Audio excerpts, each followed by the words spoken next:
50 ஆண்டுகால ஆட்சி செஞ்சுட்டு 1000 ரூபாய்க்கு எங்க ஆத்தாவை கை வைக்கிறது, கை நீட்டி நிக்க வச்சவன். காலையில என் பிள்ளை இங்க பள்ளிக்கூடத்துக்கு வந்தான் சோறுதிங்கன்னு பசியோட வச்சது யாரு? எவனாவது ஒருத்தன் நின்னு உரிமையோட அந்த ஆட்சிகள் செய்யற தவறை தட்டி கேட்க துணிவு இருக்கா? சாராய கடையை மூடுவேன் அப்படின்னு இந்த கட்சிகள் சொல்ல முடியுமா? சொல்ல முடியுமா? சொல்லுங்க. பல லட்சக்கணக்கான 3100 வேலை வாய்ப்புக்கு 13 லட்சம் பேர் டிஎன்பிசில தேர்வு எழுதுறான் தமிழ்நாடு தேர்வாணையத்துல. அப்ப எத்தனை லட்சம் பேர் வெளியில் நிக்கிறான்? யார் பொறுப்பு இருக்கிறது சொல்லுங்க. இதே என் தம்பி காங்கிரசினுடைய தீமையை சுட்டி காட்டுறாரா? கொடநாடு கொலையை பத்தி பேசுறாரா? சொல்லுங்க. இன்னும் பேச மாட்டேங்கிறீங்க. எதையாவது பேச முடியுதா பாருங்க.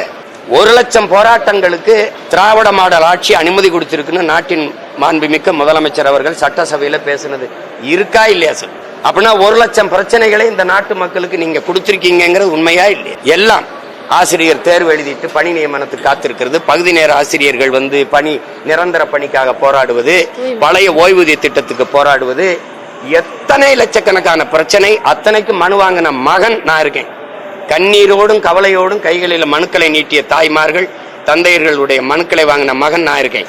இத்தனை பிரச்சனைகளை நிலத்தது. மீத்தேன் ஈத்தேன் எடுக்கிறது, ஹைட்ரோ கார்பன் எடுக்கிறது, காவிரி நதி உரிமை பறிபோனது, இந்தி திணிப்பு, மாநில கல்வி உரிமை மாநில உரிமை, அதை தூக்கி மத்திய பொதுப்பட்டியல் கொண்டு போனது, கச்சத்தீவை பறிகொடுத்தது, மீனவர் படுகொலை சகித்துக் கொண்டது.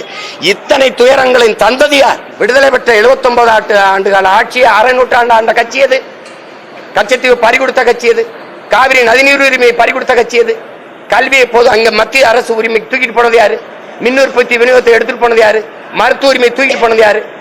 மாநில உரிமை எல்லாம் பறிச்சது யார்? இந்த காங்கிரஸ். இந்த எல்லா நச்சு திட்டங்களையும் இந்த எந்த எதிர்ப்பும் இல்லாம கைகட்டி வரவேற்றது யார்? இந்த திமுக அதிமுக. நீங்க சொல்லுங்க. ஊழல் லஞ்சமா, உண்மை நேர்மையா? சொல்லுங்க. அதிகாரத்துக்கு நீ ஓட்டு போட வரும், கேள்வி கேட்டுக்கிட்டு இருந்தா வராது. அதிகாரத்துக்கு எப்ப வருவ? எப்ப வருவ? எப்ப வருவ? போட்டா வருவேன். அதை விட்டு எப்ப வருவ? அதிகாரத்துக்கு என்ன பண்ண?